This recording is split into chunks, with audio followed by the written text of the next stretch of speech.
The topic of this episode of Political Dharma is the resurrection of the socialist movement in the United States. This is Political Dharma, and I'm Alan Zundel. Now, in using that term resurrection, I know it's provocative, but I don't mean it to be offensive. My last episode was on the subject of religion, and if you listen to that, I hope you'll see that I'm not disrespectful of religion. But it was released on the weekend of Easter Sunday in the United States, and it got me thinking about the idea of resurrection as a metaphor for the revival of the socialist movement here in the United States. Now, toward the end of the 20th century, the socialist movement had pretty much died out and become marginalized to the point where it had no public visibility in the political sphere. But after the 2008 financial crisis, which was less than 20 years later, it began to get a new lease on life, and especially with the first presidential campaign of Bernie Sanders in 2015-2016 and his identification of himself as a democratic socialist, the word socialist and the idea of socialism became much more popular, especially among young people, and revived among some older people who started to look at it again very seriously and identify as socialists. So it's been going through a revival, but the metaphor of resurrection occurred to me because in the Christian tradition, Jesus died and was not simply revived. That is, his corpse did not come back to life and resume his existence. The idea was that he had arisen to a new form of life, on a higher plane, at you might say, a higher level of existence. So I am hoping that as the newer socialist movement takes hold, it does have a significant change to, I hope, what would be a higher level of effectiveness. In my last several episodes, most of them this year, in fact, I've been reconsidering some taken for granted socialist ideas that have been part of the culture of socialism for a long time. But I think they need to be rethought because they were originally formulated in the late 19th, early 20th centuries. And looking at the history and re-examining some of the assumptions behind those socialist ideas and strategies, I think it's time for maybe some new ways of thinking about things. So I want to look at four areas in particular. The first being the idea that the working class will be the driving force towards socialism. The second is related to that, which would be that class struggle or class warfare would precipitate the big changeover to a socialist system. So therefore, we should take on a attitude of struggle against the enemy. The third one would be that nationalization of key industries would be a significant objective, not the end goal, but a significant objective. And the final one would be our attitude toward electoral politics. This has been a divisive point between socialists historically, and I want to give a different take on it than either side has taken or that has been taken in the past, I think. All right, so first part. The idea that working class would be the prime drivers in the socialist movement. Now, socialism as an intellectual tradition got started in the early 19th century, that is the early 1800s, among people who were not really workers. They were more intelligentsia or people who were more educated. And what they were doing is recognizing some of the problems in the development of early capitalism and trying to understand them and create a program of social reform to solve these problems. So they said an intentional reorganization of society is what made them socialists. This didn't get real far until they realized that it was working people who were attracted to some of these ideas. And at the same time, workers were organizing in order to protect themselves from the ill effects of capitalism on their lives. They're being dispossessed of their independent workshops as artisans, being made into wage laborers, and their pay was low. Their working conditions were very long and hard, and they were living in rundown areas of the cities. So they had organized to fight back against the people who were running the capitalist businesses. So this combination of a organized labor movement and the ideas of socialism is what really gelled to give the socialist movement momentum. And Marx, in the second half of that century, popularized the idea that the role of the intellectual, such as Marx himself, would be to educate the working class in his scientific theory of how capitalism worked, and that our current organization of our political economy was socially constructed and socially maintained, and therefore could be, with intentions, socially transformed. We could get workers together as leading drivers if they knew the direction that things were going in and why it was in their best interest to move it in a more socialist direction. Now, if you look at the history of the 20th century and the socialist movements, there were often times when workers were backing socialist parties and socialist movements, but there were also many times when they were not. In the United States in particular, it seems like workers have been much more interested in more immediate goals, especially when they unionize, such as getting better pay and benefits, having better working conditions, and having more financial and employment security. Not so interested in moving beyond capitalism to socialism, more interested in just their immediate and clear personal financial situation, improving that. So workers did not seem to be the drivers so much here, although there were times they were part of the mass movement in the Socialist Party in the United States. In general, they've been more content in their organizing to look for more short-term goals than any kind of major revolutionary change. And at the same time, intellectuals have been the leader of the movement, not just the educators or the propagandizers for socialist ideas, but taking a lead. It was intellectuals, the followers of Marx, that organized the first major socialist political party, the Social Democratic Party of Germany.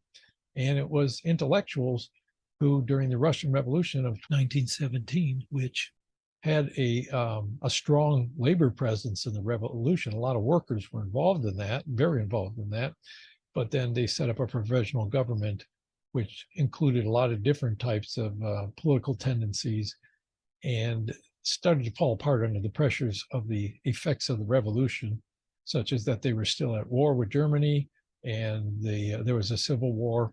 The counter-revolution in favor of the aristocracy was fighting them. So Lenin's whole Bolshevik faction of the socialist movement, they took over the government. They led a coup, essentially, and it was them, mostly intellectuals, that took hold of the reins and directed the future of the movement, not so much the working people. In fact, their interests started to diverge as time went on, and the vanguard party, as Lenin thought of it, that is the more socially advanced, the more intellectually advanced, that's not really the word I want, that those who had a better grasp of scientific socialism would be the leaders and therefore had to take leadership positions. But over time, that evolved into a party system where the power was really in the hands of intellectuals and bureaucrats, not so much your ordinary workers. So intellectuals were really often the driving force of this, at least in the role of leadership and organizers. And then you had the fact that workers more often identify with subgroups of populations and not so much in class terms. It's always been hard to get workers to see themselves primarily as a part of a class, and instead they've had a tendency to identify themselves with their nation.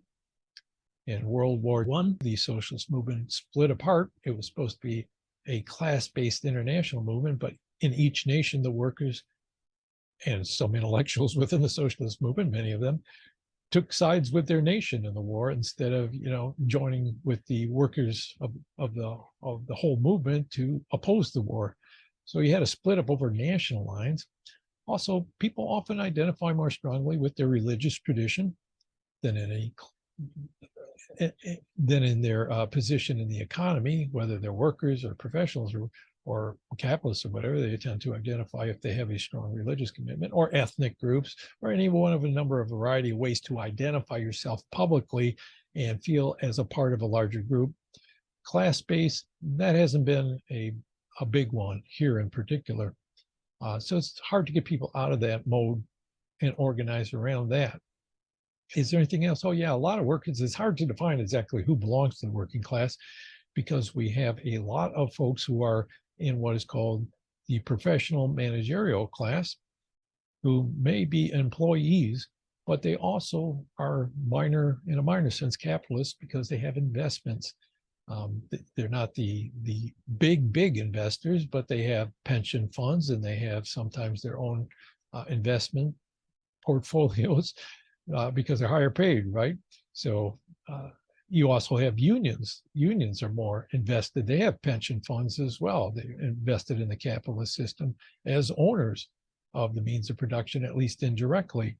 So whether their interests are on the side of workers or their interests are on the side of protecting their capital, the open question. When you have the unionized workers being most apt to have pension funds, it doesn't bode well for an organized workers' movement in favor of socialism. So for all these reasons, I tend to doubt the strategy of trying to raise class consciousness as a primary way of organizing. I think it might be more effective. This is the tendency of my thinking at present. Try to convince me otherwise. I'd love to hear your arguments. I think it'd be better to organize along the lines of of human solidarity. All of us, no matter what groupings we belong to, solidarity in the face of crises that are going to affect us all, particularly environmental degradation and the escalating climate crisis, the widespread sense of insecurity of the financial and economic system, how that all of us are nervous about that, I would say. And finally, the continuing threat of nuclear war. I think in all those respects, we can make a case that human beings have to stand together in order to counter these threats. Now, that doesn't mean that you can't organize people along the lines of class identity as workers when their workers' interests are clear. I think that's still important to back unionization, to back workers' demands for more control of the workplace and their conditions of employment and all that. But I think you can also make a case to people who are more patriotic, that their values are in alignment with our goals, human solidarity. A lot of American traditions have to do with bringing democracy and better government to the whole world, or good values. And we have religious traditions. I think there's a lot of overlap with socialist values in religious traditions. I know they're there in Christianity and in Judaism, concern for the poor, concern for the outcasts, all that kind of stuff. So I think this kind of universalist message of organizing might be more effective, particularly if you can tailor it towards different groups, and within that, try to raise more consciousness of people as workers, how they are affected to the negative by the capitalist system. Continue to do that work, but within a much larger framework of organizing. All right, that's it for that one. Second one, so this idea that the working class is going to, push against the capitalist class and they're the enemy. It's kind of class warfare, class struggle way of thinking about things. Here, my concern is that often these militant metaphors, which sometimes manifest as people dressing in style of a guerrilla army or angry and uncompromising ways of approaching things. This kind of military mentality, this aggressive, belligerent, I would say, angry and belligerent style of organizing and agitating can reduce wider public support by making the public feel threatened. If they see you as very different from them, and most of the public does not feel particularly militant or look towards any type of violence as a solution for our social problems, they become nervous if change is being promoted by a group they see as different and threatening. So you lose public support, and the repressive apparatus of the government gains support. People want to see the government crack down on social instability and too rapid change when they feel threatened. They might accept more rapid change, they might accept radical change if they felt the people who were promoting it were less threatening. So you notice that anytime there's a government infiltrator in left-wing movements, they do not ask people to take on a less militant public persona. They try to escalate things and get people to be even more threatening and militant and paint them in those terms.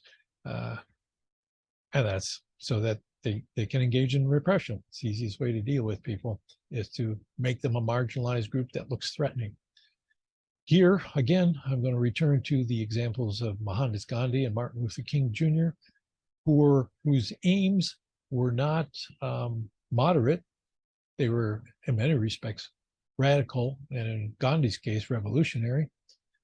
But the way they presented themselves was in a non-threatening way. The language they chose, the demeanor they exhibited, their commitment to nonviolence and universalist values, all these things helped make the movement more popular. It did not mean they would not have confrontations. It did not mean there would not be pushback and organizing against them, that there wouldn't be social turmoil surrounding it, but it gave them a public persona that was better for attracting wider public support over time. They had to face violence as much as any group did. It's not that their message was that, we had to moderate our demands or move things slowly. They wanted to move things faster, and they made they articulated their aims very clearly. So I think it's possible to have a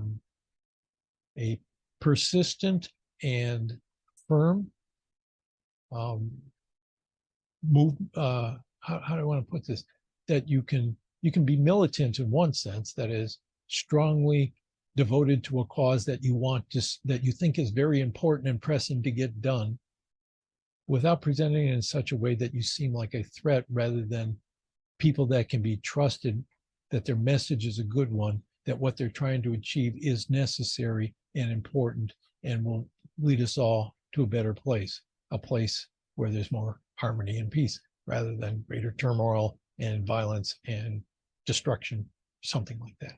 Okay, so that's my take on that particular area of socialist style. It's really an aesthetic, a style of how you present yourself and how your movement undertakes things. The third one, nationalization. This has never been the end goal of socialism. Well, it sort of became one later on when they thought that maybe that's as far as we could get. But originally the idea was that to nationalize key industries was a step toward a socialist future in which the government became less important, withered away in the famous phrase. The idea was that businesses would grow, private businesses would grow to the point where they were taking over the economy and becoming monopolies. And if workers were organized as a class to demand democratic rights, and then to organize and to elect governments that were working in their interests, they could then take over those already centralized business institutions and run them for the welfare of all people. That was the idea. Instead, we've seen that in time, the centralization of power in the hands of the government has been more dangerous. It combines economic and political power. And this was one of the complaints of anarchist socialists against socialists like Marx, who promoted this idea that nationalization was important. They feared the increase of state power, that it would be turned against them, and that it would be to the detriment of people not moving in a good direction. So nationalization, instead, I think the aim should be rather than government taking control of businesses, rather giving control over or moving control into the hands of the people who work within a business. I'm thinking here as an example of the recent attempt at a railroad strike, because after President Biden stepped in and ended that strike in the favor of the owners of the railroad, some of the union officials who were leaders in that strike came out and talked about nationalizing the railroads, and maybe this was the way to ensure greater safety, because in the news repeatedly we see trains running off the tracks and endangering communities with oil spills in the water or chemicals in the air, burning and leaving residue, these horrible issues, and connecting it with overworked workers and lacking funding of maintenance of the railroad lines that the owners are doing in order to create a profit, not giving workers enough sick days, etc. The idea here is that if the workers in the railroad were able to take control of the railroad rather than the government, they could run it more effectively. They would know how it runs. They would understand the ins and outs of running a railroad, and they could choose leaders of the railroad industry who were in tune with creating safe, functional railroads with well-rested, skilled workers. So moving in the direction more of that. And also, I think we need to democratize our political system much further than we have in order to make it safer in any way for the government to take control of some businesses. We don't have a real democracy here. There's a big gap between the mass public and who they're able to get into office. We know the role of money in government, the role of money in political campaigns. We know the two-party system, how it weeds out more progressive candidates. We know how third parties have difficult gaining traction, all that stuff. It's not a very democratic system. It's not very responsive to people as it is to big money. We need to change that in order to have any kind of a hope of democratizing the economy in general and giving some more influence to government over the economy. We got to make sure the government first is democratized. So in that respect, I think one of the political aims or part of a political program of socialists should be decentralizing power from business owners to workers, from wealthy people to people with lower incomes, not just the poor, but the middle classes, that there should be a greater equalization of wealth. So moving money into the hands of people, moving power from into the hands of workers, decentralizing government power, moving it more from the federal government to the states, more from the president to the legislature, as long as you have a legislature that's more responsive to the people. I think it's been very dangerous, this leaning on giving more and more power to the president to pursue aims, because the Congress is so divided it can't function very effectively. So each side looks to the president, the Democrats or the Republicans, look to the president to institute their program through presidential executive powers. So we keep giving more power to the president. Very dangerous if you get a president in office who has ill intent. And I think you may know what I'm talking about, and we're still in danger of that. It could very well happen. So I'd like to see taking power away from centralized institutions and moving it more towards regional areas and state governments and the ordinary public itself and the workers. Now, that's the direction I would go with that. Medicare for all, I would make an exception there to the nationalization question. I think there are exceptions where particular industries would function better because either they're a natural monopoly and need some kind of government regulation, or in the case of national health insurance, it's not nationalizing the provision of services, it's nationalizing the pooling of money in order for everybody to be insured. Whenever you don't have a insured pool that includes the whole public, there can be gaming of the system by the private insurers, cherry picking the most healthy people and neglecting and trying to drive out the people who are less healthy because they're more expensive. So you need a system which all are in that insurance scheme. So there I would make an exception for particular reasons. Okay, so let's move on to the fourth point here, which is socialist attitude toward elections.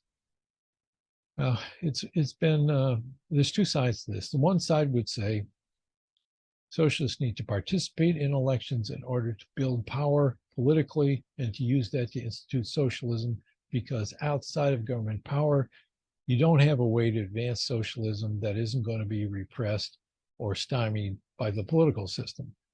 Now, anarchist tendency on the other side would say, when you get involved in electoral politics, you're likely to make too many compromises in order to stay in power, because you have to form coalitions with other parties that are not socialists, and you're going to end up watering down your program and betraying the workers eventually. Or if you do gain power, you'll lose sight of the reasons you were put in office and start using power in your own interests, criticizing Marx's ideas about centralizing power and nationalizing industry. And their expectations panned out in a way in the Soviet Union, that it was centralizing too much power in the hands of not the workers, and a democratic form of centralization. That is, people could democratically choose who's in the centralized power and hold them accountable. It was more of a centralization outside the control of the mass public.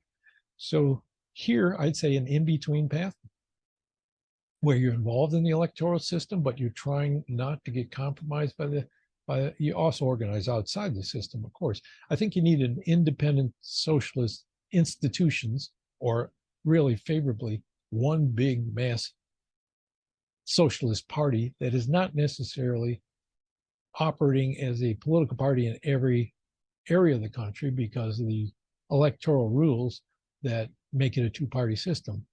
But I do think you need an independent institution to organize people for political purposes, for electoral purposes, because the strategy, okay, there was a socialist party for a long time in the United States, but gradually waned out, in part because the two-party system, the voting methods that we have, which support a two-party system, made it impossible for a third party to get anywhere.